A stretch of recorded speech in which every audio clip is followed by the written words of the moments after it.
Hello and welcome back to Bunnex Investment Group. Today we are going to be talking about NAS100 or NASDAQ, and I'm going to issue out a very simple strategy that you can employ in your trading.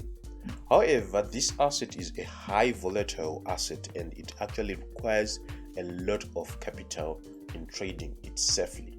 So I've seen several traders trying to trade this with a $100 account or even a $1,000 account, but that usually ends up in tears.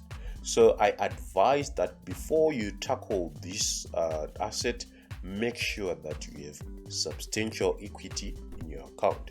So the first thing that we have to do in trading this asset is to trend with the direction in line with the trend. Why? Because whenever it gives us a pullback, usually it will be a pullback to clear out stop losses. It's difficult to trade this asset with the market maker method due to its cycling behavior. It keeps going up, or if dropping, it keeps dropping, and it doesn't give clear cuts of pushes or impulses. So to avoid that discrepancy of our methodology, we have to trade it using the price action concepts of determining psychological zones. So the first thing is to look for trend, and I use moving averages to do that. The moving averages that I use in doing so are 13, which is in red, the 50 in blue, and the 200 in white. So basically my trend is determined on the H1 time frame, and whenever I see a crossover of the 50 200, I know where the trend might take us. So like in this scenario, we can see that 250 crossover was issued at this point, and at this instance my anticipation was to see the market going down. However, it immediately gave a crossover again to go up. So after having a crossover, I look at the left side of the markets. In my case, this is my left side, which I will mark with an X. This is my left side, and it will be the left side of the crossover. And on the left side, I try to look points of reversal using the line graph. Like this is now a line chart, and I try to look points of reversal and mark them using a horizontal line. And after marking these as a horizontal line, I try to find points whereby price comes back to those zones. So as you can see, we have at this zone, and after the crossover, the market started as well to give other zones that I can look for to get some entries, because I now know that the markets are now in an upward run.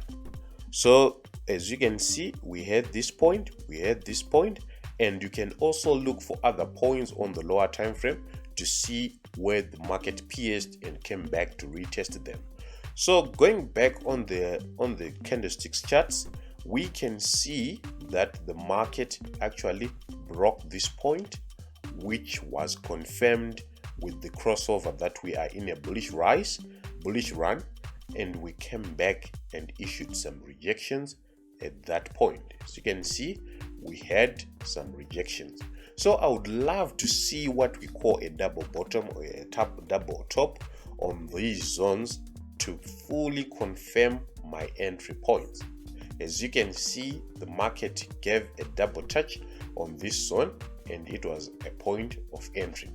After that, since the 250 crossover is still on hold and hasn't been affected, I start to look again for points whereby the markets gave a retest or broke and retested the zones. As you can see that we had this zone which was retested at this point, and it was an entry point of going long at this point.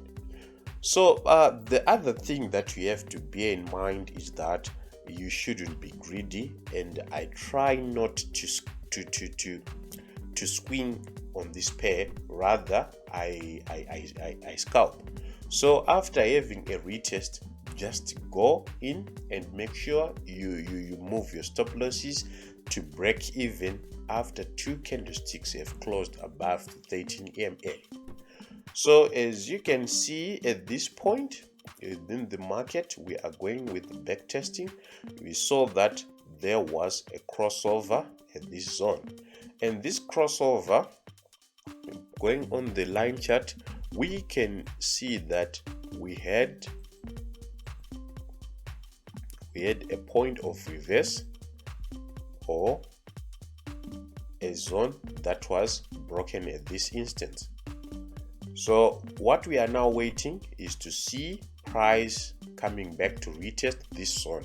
However, this is the point whereby the market told us that we are now going for a bearish drive, and the retest that we can count in this back test was this one, because this actually occurred during the crossover. So we were going to enter the market on the smaller time frame at this zone, and we were going to scalp this move. After that, the markets then gave us back another confirmation that we are now on the bullish run, and this was basically a small bearish run. So from this point, we can see that we had a retest of this region on this confirmed bullish run, and entering on smaller time frame was going to give us a small scalp flow.